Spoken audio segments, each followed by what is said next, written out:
In this video, I'm going to show you how to make sales entry in Zoho Books.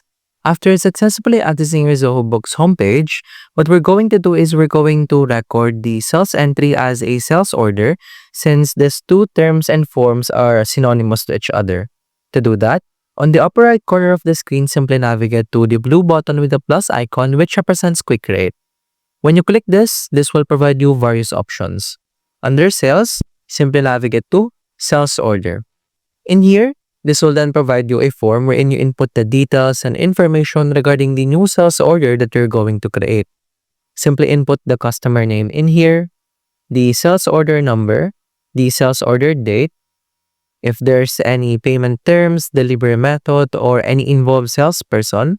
And in here on the item table, you simply input the items that are involved in the sale. So let's say that the customer bought these items to our store.